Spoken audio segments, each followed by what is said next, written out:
world, Adam Laurie here. We're looking today at the topic of moving on after a narcissistic relationship. I hear a lot of people telling me, and I hear a lot of people saying that it's difficult to move on and to get over and recover from a narcissistic, toxic, abusive relationship.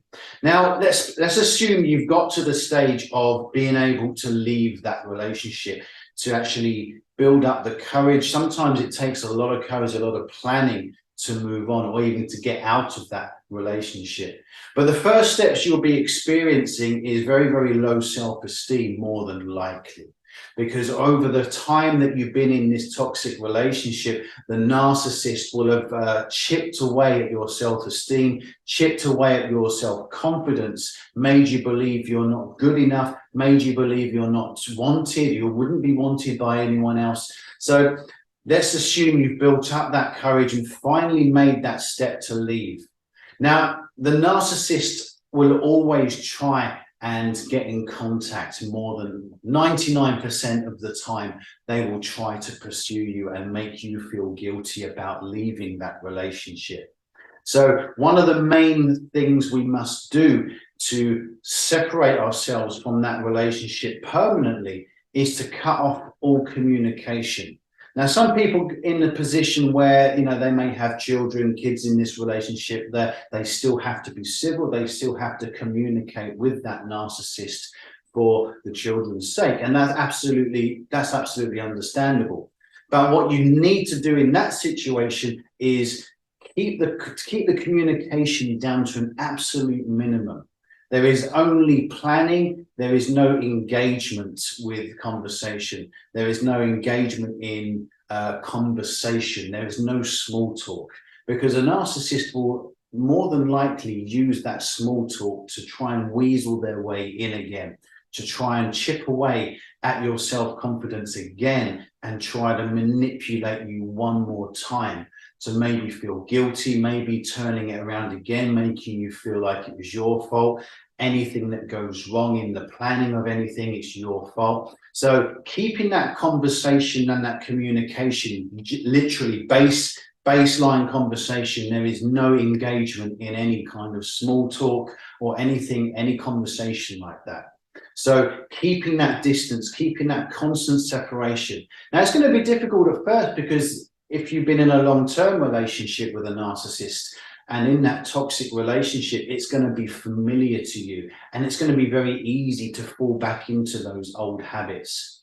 But if you don't have children or don't have any commitment or long-term commitment to this narcissist, it's going to be even easier. That doesn't mean it will be easy, because like I said, it's very easy to fall back into your old habits, the old ways, the familiar, what's become so familiar to us over the years. But really sticking to that long-term separation. Like one of my videos I did not so long ago was the best way to get back or get revenge on a narcissist is to act like they didn't mean anything to you, to act like you did not need them in the first place.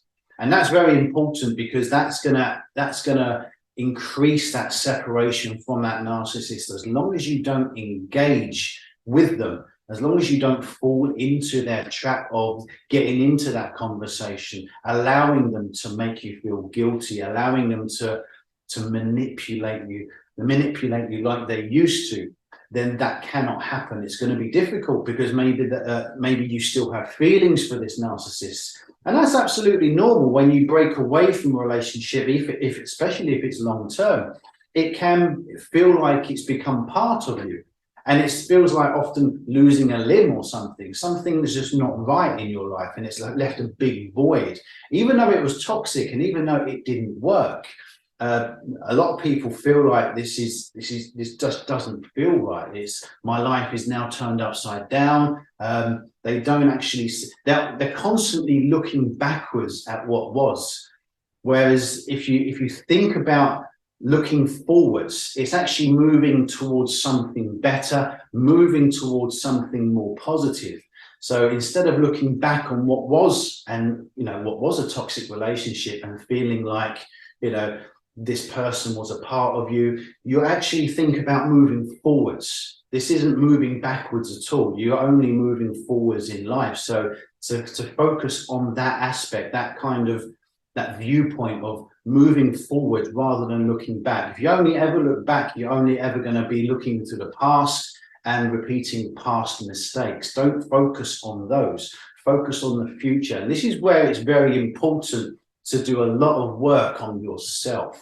You need to separate and be on your own for an extended period of time where you have your self-confidence back, you have your self-esteem back, you believe in yourself, you know that you are good enough for anyone that you would be in another relationship with. But to get to that point where you don't actually need to be in a relationship. So I often say you've got to become your best friend, that best friend you never had, that compliments you, that tells you you are good enough, that believes in you constantly, that picks you up when you're down. So becoming that parent to yourself, or that best friend to yourself, that is going to give you that lift, that boost in self-esteem constantly. You've got to have that positive dialogue with yourself, not with the narcissist that you've just separated from. So that is really the best way to move forwards from a narcissistic relationship slash toxic relationship, is to really keep that communication to absolute bare minimum. Even if you have to communicate with them at all, keep it to absolute bare minimum. Just planning things that you need to plan. No conversation, no allowing them to manipulate you. So keeping that down to a minimum and becoming the best version of yourself. Because if you're not good enough for yourself, how are you going to be good enough for anyone else? You've got to get to that point where you work on yourself sufficiently, where you do believe in yourself, you raise your self-confidence, you raise your energy, so that which you radiate outwards will also attract towards you. If you're constantly feeling down, in the dumps, and low self-confidence, low energy, that is what you're attracting to you all the time. So if you want to attract good things, you've got to give out that positive energy, that confidence, that self-esteem has got to be raised. And that can only really be done through your hard work on yourself, that positive self-talk that you give to yourself on a daily basis. You cannot put yourself down like you're so used to. Because a narcissist, like we always say, will make you believe you're not good enough. It will chip away again and again and again until they make you believe their own words. And you find that normal. You find that's a part of your life. But actually, it's not. You know, you've got to get yourself to that place. So really work hard on yourself to raise that energy, raise that communication with yourself, that positive dialogue, raise that confidence, self-esteem, until you finally get to that point where you feel that separation and you look back and you think, what was I thinking? You know, why would I ever have stayed in a position like that for so long? So if you found this useful, give it a thumbs up. If you haven't already, please subscribe to my channel if you found that useful, and we'll be getting more videos coming in the very, very near future. And yes, until next time, I shall see you again. Take care. See you soon.